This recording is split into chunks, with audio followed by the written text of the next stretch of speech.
பாடகி சின்மயி ஒண்ணு சொல்ல அதற்கு இயக்குனர் மோகன்ஜி விளக்கம் கேட்க, இடையில இயக்குனர் பேரரசு பணத்தை திருப்பிக் கொடுங்கள் சின்மயி, இயக்குனர் மோகன்ஜி வேற ஒரு பாடகியை வச்சு அந்த பாடலை பதிவு செய்து கொள்வார் என்று சொல்ல, தற்போது திரௌபதி 2 படத்தின் பாடல் பெரும் சர்ச்சையாகி இருக்கு. திரௌபதி படத்தின் 2வது பாகத்தை மோகன்ஜி இயக்கி வருகிறார். கடந்த சில தினங்களுக்கு முன் திரௌபதி 2 படத்தில் இடம்பெற்ற எம் கோனே என்ற பாடல் வெளியானது. இப்பாடலை சின்மயி பாடியுள்ளார். திரௌபதி 2 படத்தில் பாடிய சின்மயிக்கு சில தரப்பிலிருந்து எதிர்ப்புகள் வந்ததா சொல்லப்படுது. உடனே சின்மயி தனது எக்ஸ் தளத்துல எம் கோனே பாடல் பாடியதற்காக மன்னிப்பு கேட்டுக் கொள்கிறேன். முன்பே தெரிந்திருந்தால் ஒருபோதும் பாடியிருக்க மாட்டேன். எனக்கும் அந்த கொள்கைக்கும் நிறைய முரண் உள்ளது என்று பதிவிட்டுள்ளார். இது பெரும் சர்ச்சையானது.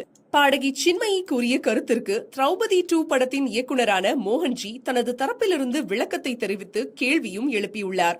அவர் வெளியிட்டுள்ள வீடியோவில் இந்த விவகாரம் தொடர்பாக சின்மயி மேடம் விளக்கம் கொடுக்க விரும்பவில்லை என்றால் அவருடைய ட்வீட்டையாவது நீக்க வேண்டும் என கேட்டுக்கொள்கிறேன்.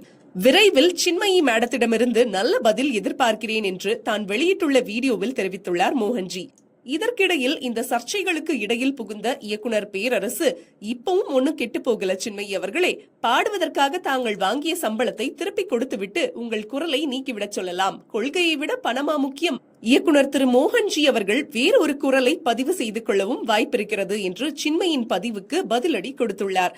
இதுதான் தற்போது கோலிவுட் வட்டாரத்தில் பரபரப்பாக பேசப்படுது. பொதுவாக இயக்குனர் மோகன்ஜி படம் வெளியாகும் நேரத்தில்தான் சர்ச்சைகள் வெடிக்கும். ஆனா இந்த படத்தின் முதல் பாடல் வெளியான போதே சர்ச்சையாகி உள்ளது குறிப்பிடத்தக்கது. மேலும் இது போன்ற செய்திகளை தெரிந்து கொள்ள ஜியோ நியூஸ் தமிழ் சேனலை மறக்காம சப்ஸ்கிரைப் பண்ணிக்கோங்க.